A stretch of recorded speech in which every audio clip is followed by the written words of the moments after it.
And it may take a long time to get the results, but when you get them, they'll last for a long time. Because I told her I wasn't going to stop hustling. But when she said that, that stayed on my mind. And so I'm going through the program, and I go through the program, and it was one counselor, and it was, and she gave a class. And she said out of the 50 men that's in the program, that 2 of those men would make it. That was the statistics. It may be about 50 of y'all in here.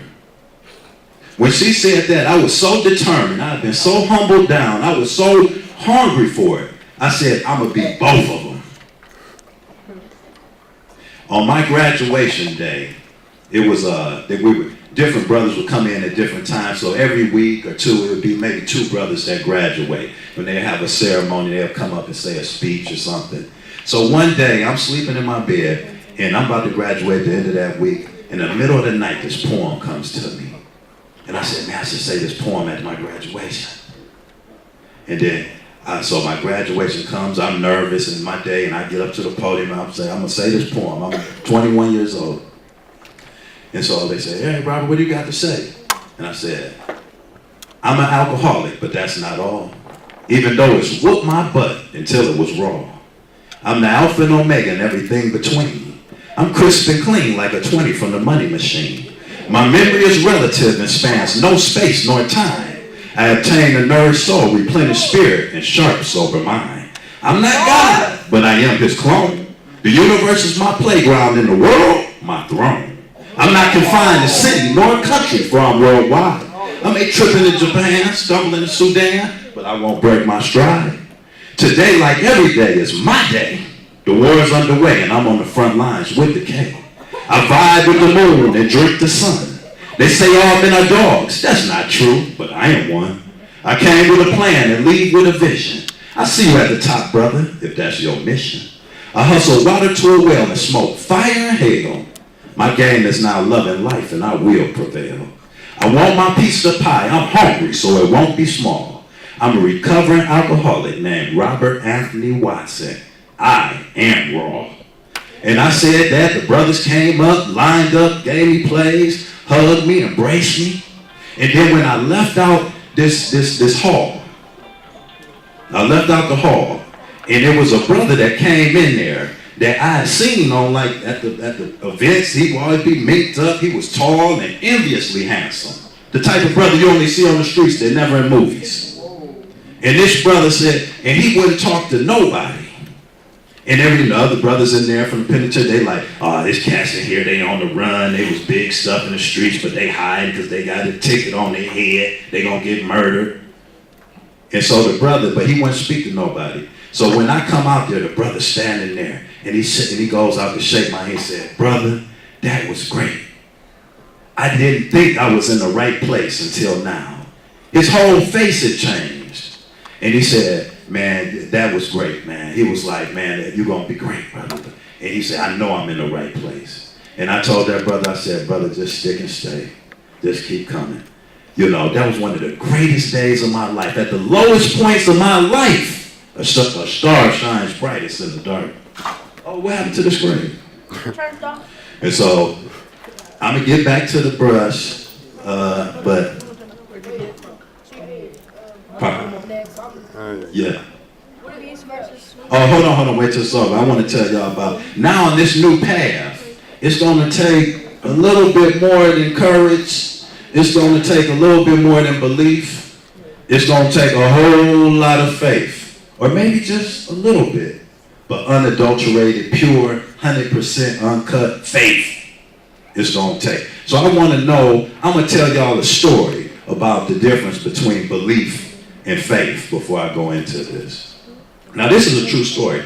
Now it was a man, well, it comes from a true story here. It was a man back in the day, this might have been the 1920s or 30s or something. He was a tightrope walker.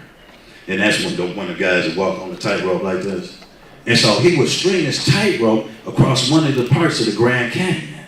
And it was maybe like a quarter mile long in width. If you fell off, you would certainly die. And so he's performing for the people. Would be people on both sides watching him. So he's got this long pole and he's walking through walking down this tightrope. walks there, then walks back. He had a long pole like this.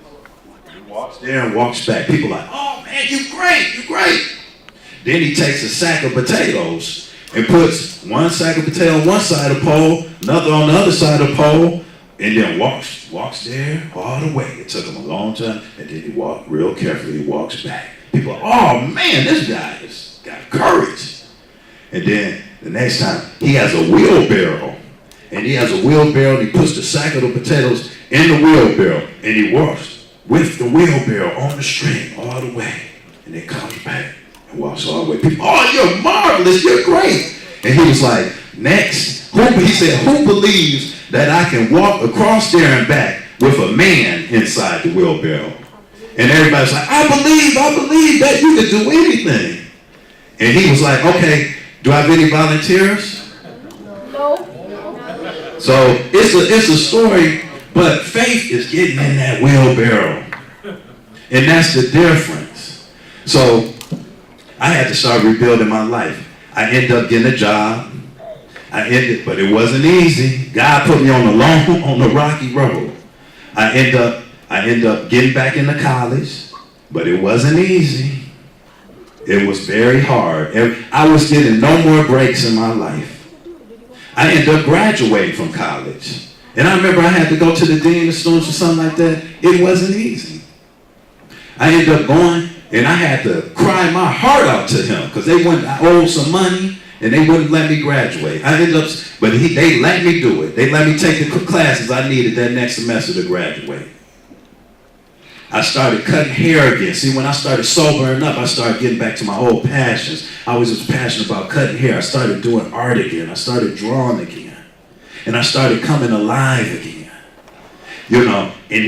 So I ended up graduating from college with a degree in business finance, but that about 6 months before I graduated, that's when the financial debacle happened. I already had a job lined up at a bank institution, but it was a freeze on all hiring when a little depression happened, a financial debacle.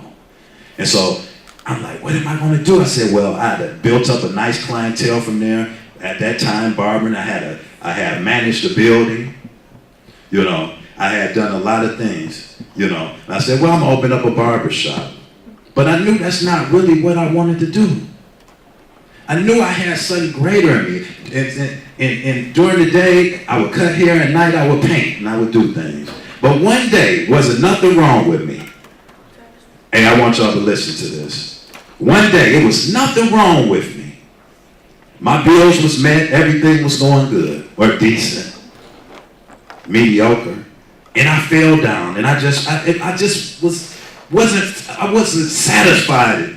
And I just fell down. I just was like, on the couch one day, for no reason, just on my knees, I just started crying. I just like, Lord, I don't know what's wrong. I don't know what I want to do with my life. And then I heard a voice, and it was like it was inside of me, but yet outside of me, and it said, what do you want to do? And I looked, I said, what? I said, I don't know what I want to do. I don't know what I want to do. It said, Robert, what do you want to do? And I said, I want to be a businessman. I want to own my own business. That's all I ever wanted to do. When I was 5 years old, I used to dress up in my little Easter suit and get the newspaper, how they used to be folded back in the day, put under my arm, act like I was a little businessman.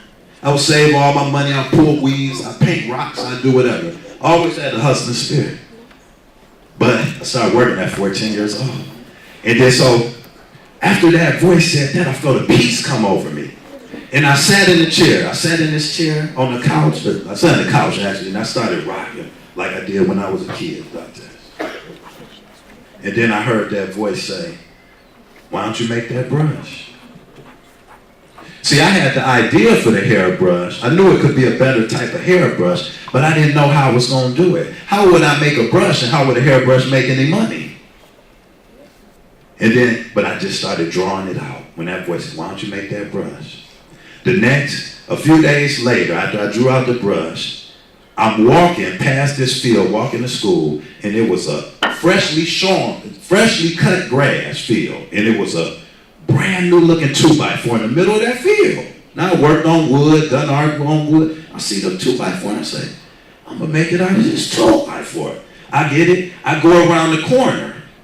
And the sisters, the nuns, was at this church around the corner. And they had an old file. It wasn't clean looking like this. It was a little rounded on one side, but a wood file. And I said, well, I can use the wood file to hew out the shape of the brush like I wanted. So I drew the brush on there and I started working it. The first brush I made, it's on the website, I made totally out of a wood file. I drilled the holes with a drill and I took the bristles with my fingers out of existing brushes. Like a Diana son, put some glue in the holes and glued them in there. I started using it on customers. I started getting better. I ended up getting a Dremel and started making them like that. And I would get stuff in there where I would make it more like this, you know, more professional looking. I would use it on customers. Customers say, what type of brush is that? I would never say I was the one that, oh, I got this from New York. It cost like $25. And then it was like, and they would say, and I just would get quiet. And they would say, man, where you get that brush from, man? Man, it's like this, man. I don't know, man. You wouldn't pay that much for it, would you? And then at the end, when they about to go, they say, man, tell me where you got that brush from. I want that brush. When I made the first one, it worked way better than I ever thought it would work.